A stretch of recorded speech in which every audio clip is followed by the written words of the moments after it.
Alright, we come to the biggest categories of the Oscars and our predictions on them.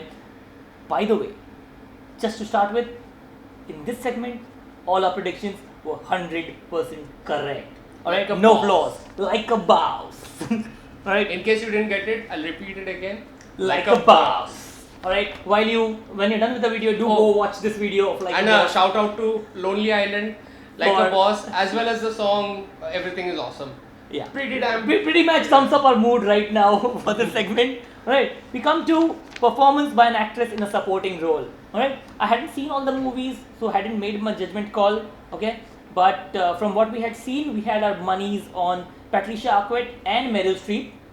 Okay, Actually, either I of the had two. my money just on He Patricia had his money Arquette. purely on Patricia Arquette, And I had kind of mentioned it's a lock, like she's gonna win, like Yeah. she's gonna win. That's so Patricia Arquette did win it, and kudos to her, gave a brilliant speech, and had Meryl Streep going on. Yeah, bitches, that's it. woman The power." equality, let's Yeah. say as equal speech. Yeah, That was a good speech. it was a great speech and it was brilliant, and Patricia Arquette absolutely deserved it, and we called on it. Remember, first on Film Pickle.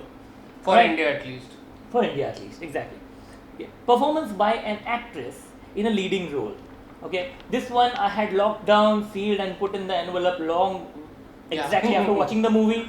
Okay, I didn't even bother actually going through the other nominees when I saw this, but I did discuss Rosamund Pike for Gone Girl. Okay, and I did discuss why Reese Witherspoon did not deserve it for Wild. Okay, I had said Rosamund Pike did a great performance but did not deserve an Oscar purely because it was monotonous. He had held the entire same character throughout the movie. At the same time, Julianne Moore actually went through the absolute range from an absolutely functional individual going to a person who has problem remembering things, is spaced out, is lonely, is lost, And- still contains emotions inside but cannot emote with them. It was brilliant, and Julianne Moore took home the Oscar, deservedly so, for best performance in a leading role. By an And actress. like a shout out to the director of the film who is, I think, sick or no longer with us. He suffered from ALS and he decided to make a movie. Julianne Moore won for it. It is a good movie. Watch it. It's a heartfelt definite movie. must watch. You know, it's not an out and out entertainer. Okay, it's not the movie you go to have popcorn in. It is a movie that will touch you. And if you ever know anybody with a mental disorder or with Alzheimer's, you will really, really, really relate to the movie. And what Julianne Moore has done is absolutely mind blowing. Not Okay. to mention bringing awareness to the whole thing. Yeah. Alright. So we come to performance by an actor in a supporting role. Alright. This is one category we were like, this is it. Nothing wins. Alright. This is And one in category fact- in which if there was no segregation between supporting role and lead actor, if the award was purely to be given for an actor, this You would have won. probably would have won it. Okay. And- This is one of the best performances we have seen in a long, long time. Like in the past decade. And in fact, I had mentioned if this guy does not win the Oscars, I am gonna stop watching it from next year completely. Like proper boycott. And Yeah. that's the first award he won. That's the first thing. Yeah, That was right that out was of the the first gate. Oscar of the evening. J.K. Simmons winning for Whiplash. Like J.K. Simmons, big fan. Shut it! Not quite my tempo. Oh my god. Oh. I'm probably going to watch this whole movie all over again. And that dialogue is gonna be now legendary. Not my Not tempo. quite my tempo. Okay. And in case you still don't know what the heck we are talking about, we have told you already to watch Whiplash, whether or not it has won any other Oscars. If you haven't till now, it's your problem. Watch it. Whiplash is my movie that I am on a charity drive this year. Okay. Every person I meet, I am making him watch Whiplash. I'm actually sending DVDs to people's house so that they watch Whiplash. It is that brilliant a movie. I don't think I've met a single person who I've met and not told, have you watched Whiplash? Here, watch Whiplash. Right? It's a And here's brilliant what movie. I do to people who have not watched Whiplash. I play the drums on their heads. Brilliant I'm not a movie, drummer. and it is absolutely brilliant. Absolutely because of J.K. Simmons. Because I don't see any other guy being able to play this character. J.K. Simmons is the soul of this movie. So go watch this movie. Now, you know what? Now, if J.K. Simmons is not in the 2017 Spider-Man, I think there will be a fan outrage. He needs to be there. He's JJ in all the first three Spider-Man. He's brilliant in them, and now he's a star. So he needs to be there. He's finally got the role he deserved and proved his worth in it. I think this is a great moment for J.K. Simmons. And I liked his And acceptance I loved his speech. Okay, call your parents, call your mom. speech. Don't text them, call them. Yeah, call them. Anyways, moving on from J.K. Simmons, we have performance by an actor in a leading role. I had called Okay. on that. We had both called on that. We had both called on Eddie Redmayne winning it, and Eddie Redmayne won it.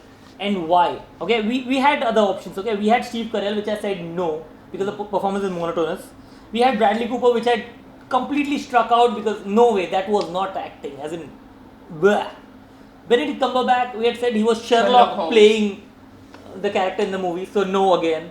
Michael Keaton had a fighting chance here. It was so this Oscar was between Michael Keaton and Eddie Redmayne alone. Michael Keaton because he's gone through the entire emotional range very seamlessly, but there are points where you feel he's acting, where it doesn't actually sink into him, but you could have ignored those points and still considered him in this run for it. See, Pushkaraj. But Eddie Redmayne, why does he deserve this? Because he has acted the entire part without letting you know it's acting. He moves from an absolutely functional genius teenager to a stumbling, fumbling person who's still a genius, but he does that so subtly, so gradually that you don't even notice whether you're noticing or not. You think it's a trick of your mind. You are like, did I notice that? No, I did. Did I notice that? Did I not? Till it starts becoming more and more obvious, and that is the genius of his performance. That is why he deserves the Oscar.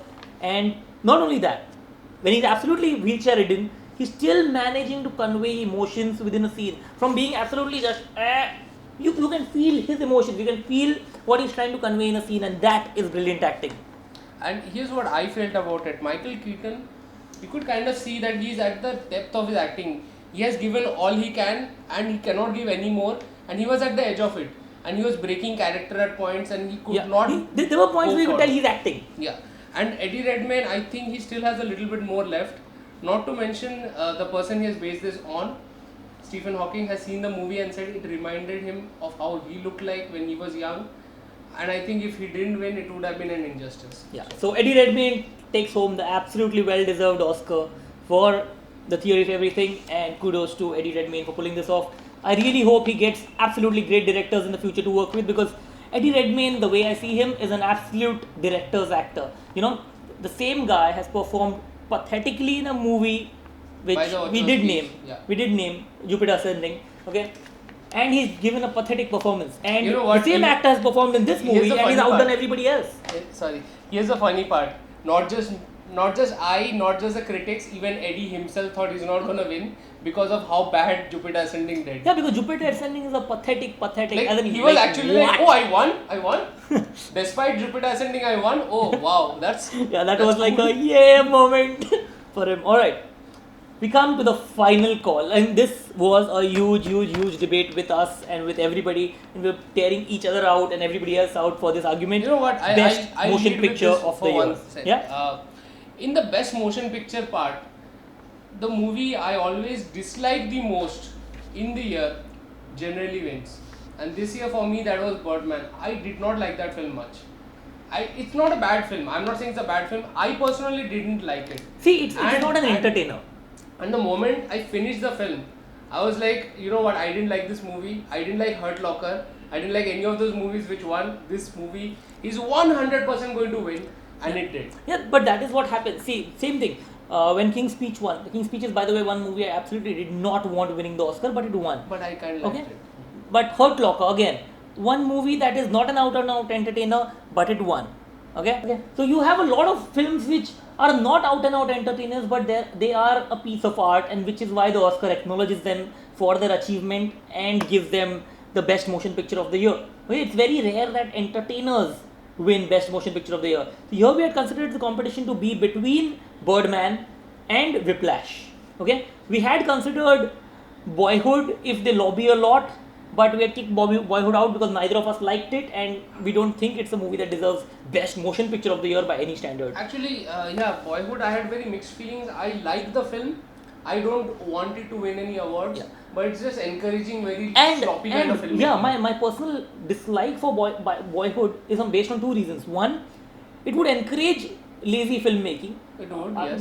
Next thing we would expect is a director putting up a putting up a camera on time lapse for 12 years and sending it as a fucking movie.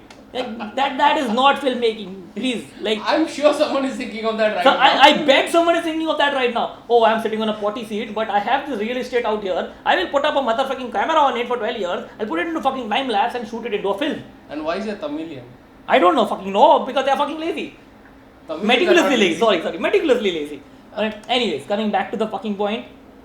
Yeah? Whiplash was an out and out, entertaining, gripping, brilliant piece of art, and my heart really wanted Whiplash to win. But we also considered the fact that Whiplash in itself, Birdman itself, is a brilliant piece of art which has every part of filmmaking put in equal measure in terms of sound, music, layers, cinematography, art, costume, story, screenplay, direction. Everything was absolutely well done in the movie. Together as a piece, it was a masterpiece, and this is why my bet was, my head said Birdman, my heart said Whiplash, so my bets were on Birdman winning it, and Birdman did deservedly so clinch the Oscars for the best motion picture of the year. So Birdman, kudos, take home the Oscar and enjoy it. This is it. This is And all we had you at know Film what? Pickle. When the Oscar started, me and Copster he was like, if Boyhood wins, I'm boycotting the goddamn Oscar. And I'm like, don't worry, bro. Birdman is definitely gonna win. I'm gonna share this link with Copster. And if you remember our conversation, I was like, Birdman's gonna goddamn win. Yeah, and Birdman deserved it, so absolutely.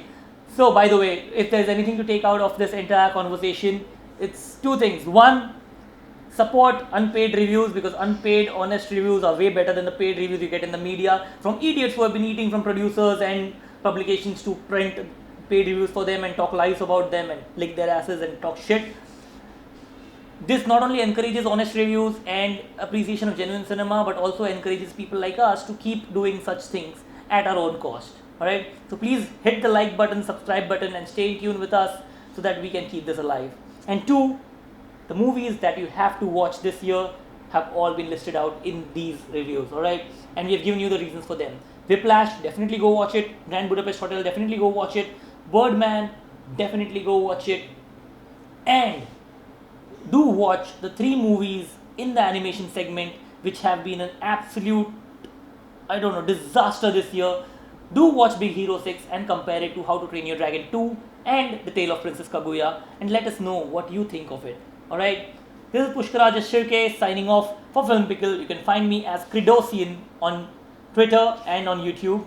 And I'm Rohan Nag at Twitter, and Rohan Nag signing out for Film Pickle. Thank you. See ya.